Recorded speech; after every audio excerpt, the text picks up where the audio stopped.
Gracias por tenerme en cuenta para contar las experiencias que hemos tenido hasta ahora con el uso de las nuevas tecnologías, de las nuevas terapias. Yo hago parte del grupo interdisciplinario de fibrosis quística en la Fundación Valle de Lili. Trabajo con adultos. Esta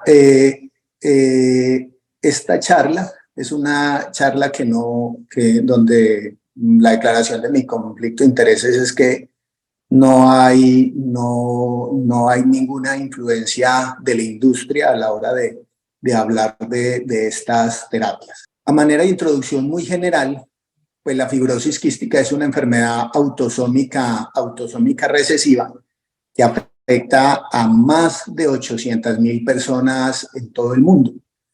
Dado que el compromiso pulmonar de la fibrosis quística es progresivo, tenemos en cuenta que es una de las enfermedades genéticas más letales que existe, y esa letalidad está justamente determinada por el deterioro pulmonar de los pacientes.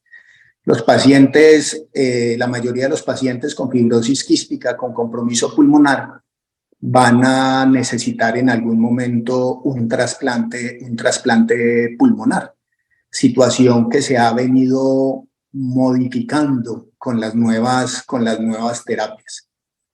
En los últimos 30 años ha habido un tremendo progreso en la terapia, y es sorprendente cuando uno tiene la oportunidad de ver otras patologías, de ver cáncer, de ver hipertensión pulmonar, que es otra enfermedad huérfana que afecta a los pulmones, y comparar con fibrosis quística y las nuevas terapias. Es sorprendente cómo modifica estas terapias la enfermedad.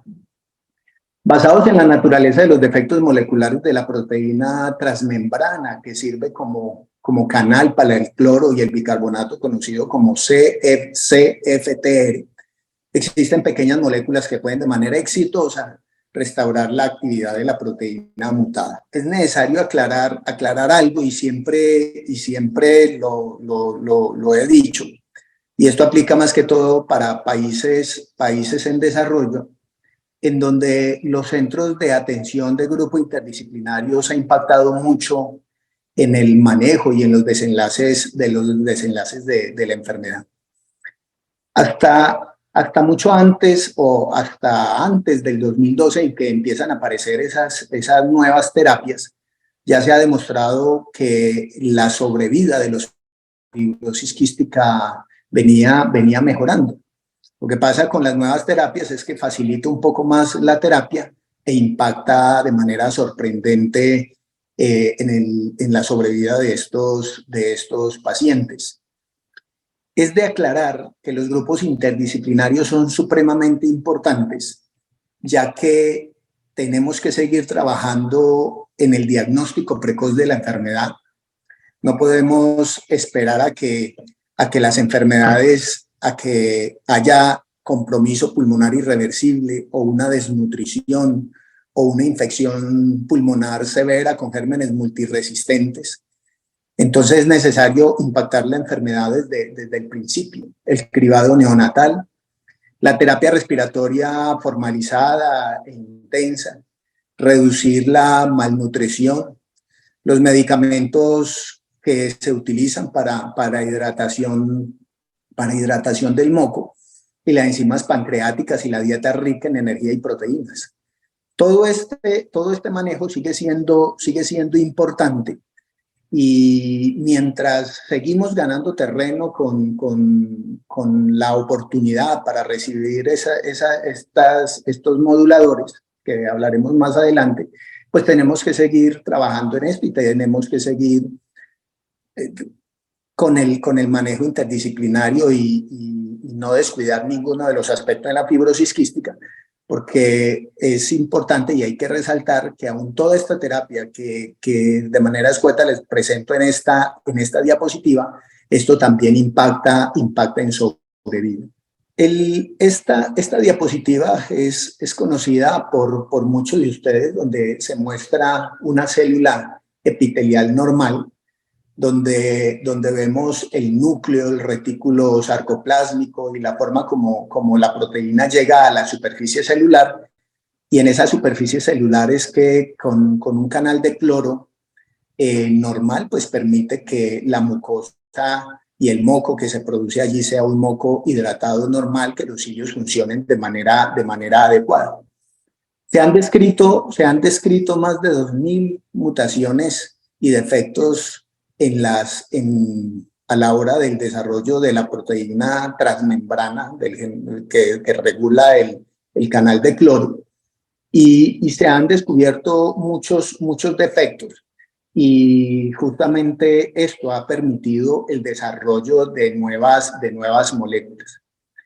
Hay 7 tipos de mutaciones a la hora del desarrollo de la proteína transmembrana, y los defectos que están en la clase 1 son defectos en donde no hay síntesis de la proteína, ni siquiera aparece la proteína en ese desarrollo, y este es uno de los focos actuales de la terapia que está en desarrollo, que es prometedora, y en un futuro probablemente esto también sea un defecto que se pueda corregir. Cuando se logra producir la proteína, hay un proceso de plegamiento y de activación hasta llegar a la superficie celular, y entonces es por esto que existen unos medicamentos que de manera conjunta se les ha venido denominando moduladores. Y esto tiene unos efectos de corrección en el plegado y en la síntesis de la proteína, y también tiene unos efectos de activación a la hora de tener una proteína que tiene una función residual que la hace defectuosa. Los correctores, actualmente se conocen tres correctores: el Hexacaptor, Tezacaptor, y hay un potenciador que es el Ivacaptor. Los correctores son pequeñas moléculas, medicamentos que se crearon para mejorar el plegamiento y la activación de la proteína. Y los potenciadores, el primer potenciador que se descubrió o que se desarrolló fue el Ivacaptor, y ya con la salvedad en el 2012 que eran para muy pocos pacientes los que se beneficiaban de esto. Con el descubrimiento de este primer medicamento en el 2012, este era específicamente desarrollado para esa mutación G551D, y la dificultad que se tenía con esto es que solamente el 5% de los pacientes con fibrosis quística se iban a beneficiar de la terapia. Pero el descubrimiento de este medicamento, su desarrollo, permitió que se intensificara y se entendiera un poquito más la forma como se podía modificar la proteína, y fue hasta el 2018 cuando la FDA aprobó el Tezacaptor, que es un corrector, y se combinó con el Ivacaptor, y esto mostró mejoría y unos resultados mucho más alentadores. Y cuando se utiliza este medicamento, se encontró que se amplió el espectro de los pacientes, y entonces para estos pacientes era que tuvieran 2 alelos de delta F508 defectuosos. Esto permitía corregirlos, y al tratarse de que actuaban sobre el delta F508, pues esto amplió el abanico de pacientes, porque la gran mayoría de los pacientes poseen esta mutación, y esto permitió que el 46% de los pacientes se beneficiaran de esa terapia. Para el 2019 aparece entonces la combinación de 3 medicamentos, 2 correctores y dos correctores y un potenciador, y entonces aparece el Trikafta. Y esto impactó mucho más, fue mucho más impactante para los pacientes, porque esto promete que aproximadamente el 90% de los pacientes se pueden beneficiar con esta terapia, ya que esto está indicado para pacientes que tienen en uno de sus alelos una mutación delta F508 y que tengan otra mutación residual. Entonces esto permite que el espectro de pacientes a los cuales pueda darse este medicamento es mucho mayor. Como les decía anteriormente, yo hago parte del grupo de fibrosis quística y trabajo con adultos. Trabajo con adultos y en nuestro grupo empezamos el uso de los moduladores, lo empezamos con los pacientes adultos. También trabajamos con trasplante pulmonar y hemos trasplantado aproximadamente 4 pacientes con fibrosis quística. Y hemos tenido la oportunidad de iniciar fibrosis moduladores en pacientes que en algún momento son candidatos a trasplante pulmonar. Actualmente en nuestra consulta tenemos 21 adultos con fibrosis quística y 6 de estos pacientes vienen recibiendo Trikafta. Hemos visto, y en la evaluación que se ha hecho, tenemos 5 pacientes que no cumplen criterios pues, por su genética, que no cumplen criterios ya que tienen defectos de clase 1. Entonces son pacientes que no se benefician de la terapia. Y a tener nosotros, y esto es algo que no nos corresponde a la estadística, porque como les mostraba anteriormente, se supone que el 90% de los pacientes pueden ser tributarios de esta terapia. Hemos encontrado que al hacerle el estudio genético, ustedes pueden ver que tenemos 21 pacientes con fibrosis quística y nosotros hemos encontrado 5 pacientes que no cumplen criterios para inicio de la terapia. Y es probable que esto sea explicado por el poco conocimiento que tenemos, por un lado, a la hora de hacer el diagnóstico de fibrosis quística en nuestro país. Probablemente no conozcamos bien la genética y hayan unas mutaciones raras que no se beneficien de la terapia, porque 5 pacientes para 21 que vemos, pues ese es un número muy alto que no corresponde a lo que dice la literatura de ese 90% de los pacientes que se benefician de la terapia. Nosotros hemos trasplantado 4 pacientes con fibrosis quística, de los cuales hay 2 pacientes vivos y dos fallecidos. En las próximas diapositivas les muestro una espirometría de un paciente con fibrosis quística, en donde se empezó la terapia. Entonces vemos en esta diapositiva que tiene una alteración restrictiva leve y con un BEF1 del 72%. Y después de iniciada la terapia, ese BEF1 se incrementa en un 10%, y vemos en esta diapositiva que la relación sigue siendo restrictiva y ese paciente del BEF1 del 72% se vuelve 80%, y es lo que reporta la literatura, que con el inicio de las terapias, los moduladores, se incrementa aproximadamente incrementa en 10 puntos porcentuales el BEF. Este es el caso de otro paciente. Nosotros podemos ver en la diapositiva que vemos una alteración obstructiva, que se ve una alteración obstructiva, y este es un caso más dramático con este paciente, porque el BEF1 después de la terapia es un BEF1 que se normaliza. En la espirometría anterior teníamos una relación BEF1 capacidad vital forzada del 49%, del 50%, que eso correspondía con un BEF1 que correspondía al 48%. Y después de la terapia vemos que esa espirometría se normaliza y entonces la relación es del 82%, lo que significa que es una espirometría normal, y ese BEF1 sube al 129%. En este caso fue un caso dramático de mejoría de una alteración obstructiva moderadamente severa a normalizarse la espirometría. Hablando un poco de los síntomas que presentan los pacientes, es sorprendente, y más o menos al cabo de 1 o 2 semanas de estar recibiendo la terapia con los moduladores, con el Trikafta, la combinación, el Hexacaptor, Tezacaptor y Ivacaptor, aproximadamente a las 2 semanas los pacientes empiezan a sentir una franca mejoría, disminución de la tos, disminución de la expectoración. La disnea mejora de una manera sorprendente, la capacidad para el ejercicio es importantísimo, la mejoría. Esta otra diapositiva les muestro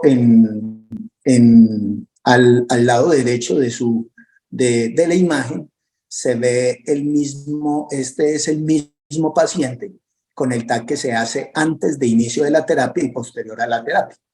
Al lado izquierdo de la pantalla se observan las bronquiectasias y al lado derecho se ven esas bronquiectasias que ya están vacías, que se ven vacías con paredes delgadas, que si se viera la imagen de manera desprevenida, pues eso se confundiría fácilmente con un quiste. Este es el TAC también de un paciente, del mismo paciente, pues cortes más inferiores, en donde se ve cómo limpia cómo limpia la vía aérea luego de estar usando estas terapias. Actualmente no se sabe muy bien los estudios que soportan, con los cuales se aprobó el uso de los moduladores. Son terapias muy cortas que buenos estudios no superan los 3 meses de tratamiento. Actualmente con esta terapia realmente no se sabe muy bien si se pueden llegar a dejar de utilizar las terapias, las soluciones hipertónicas o los otros medicamentos. Hasta ahora, cuando estamos usando estos medicamentos, la recomendación que le damos a los pacientes es que continúen todas las terapias de manera concomitante. Por ahí ya han venido saliendo artículos en donde pacientes que usan terapia con moduladores, pero que tienen un BEF1 relativamente conservado, mayor del 70%, se está permitiendo el retiro de ciertas terapias, pero bajo vigilancia estricta. Los pacientes también mejoran mucho su estado nutricional, mejora un poco su compromiso metabólico. Al mejorarse la función exocrina del páncreas, pues estos pacientes aumentan de peso. Es probable que a largo plazo pueda existir otros riesgos por el uso de la terapia y la obesidad que se puede ver en estos pacientes que la han recibido de manera más prolongada, pero habrá que ver que nos sigue mostrando el desarrollo de estos medicamentos. Esto es un conocimiento que está en evolución, pero hasta ahora es muy prometedor. Los pacientes que se ingresaban, o los criterios de selección de estos pacientes, uno de esos criterios, o cuando se tenía en cuenta el BEF1 como un marcador bien importante de mortalidad en estos pacientes, entonces se incluyeron pacientes cuyo BEF1 estaba entre el 40 y el 90% del predicho. Cuando empiezan a darse esta terapia y se amplía el espectro de pacientes en los cuales son beneficiarios de esta terapia, se empezaron a notar que habían pacientes con BEF1 severamente disminuido o que exacerbaban durante el tratamiento. Entonces ese BEF1 era inferior al 40%. Entonces esto dio cabida a que se diera con cierta tranquilidad el medicamento a pacientes más severos. Y este artículo muestra cómo ha impactado el tratamiento en los pacientes con fibrosis quística muy severa. Está descrito en la literatura que pacientes en protocolo de valoración pretrasplante o que están en lista de trasplante para un pulmón por su fibrosis quística, estos pacientes cuando reciben la terapia son pacientes que es necesario sacarlos de lista por la mejoría que presentan. Es de aclarar que ahí puede haber un porcentaje de pacientes que aún teniendo las mutaciones puedan no responder a la terapia. De los pocos pacientes que hemos seguido hasta ahora, a todos los pacientes les ha ido muy bien con la terapia. Es probable que existan neumólogos pediatras en el país que puedan contar, en nuestro país Colombia, que puedan contar que a pesar de recibir la terapia no ha habido mayor impacto en estos pacientes, pero son casos desafortunados. Nosotros tenemos la experiencia con un paciente que teníamos candidato para ser valorado en trasplante pulmonar, Cuando este paciente se presentó en la Junta de Valoración Pretrasplante, ya había recibido o estaba recibiendo el tratamiento con Trikafta. Este paciente era un paciente que tenía un BEF1 severamente disminuido, que tenía más de 2 exacerbaciones con hospitalizaciones al año. Era un paciente que ya tenía hipoxemia hasta el punto de requerir oxígeno permanente las 24 horas. Este paciente tenía hipercapnia con necesidad de BiPAP y ventilación no invasiva en casa. Este paciente inicia la terapia y cuando llega a nuestra consulta del grupo interdisciplinario para evaluar la posibilidad de iniciar un proceso de trasplante pulmonar, era un paciente que la oxigenación de tener una saturación de oxígeno del 80% subió al 90%. El paciente deja de usar el oxígeno. Su capacidad para el ejercicio mejora. La broncorrea casi que desapareció. Este paciente es un paciente que fue necesario colocarlo en stand-by a la hora de valoración pretrasplante. Lo seguimos en la consulta y es un paciente que se ha alejado de esa posibilidad de ser trasplantado.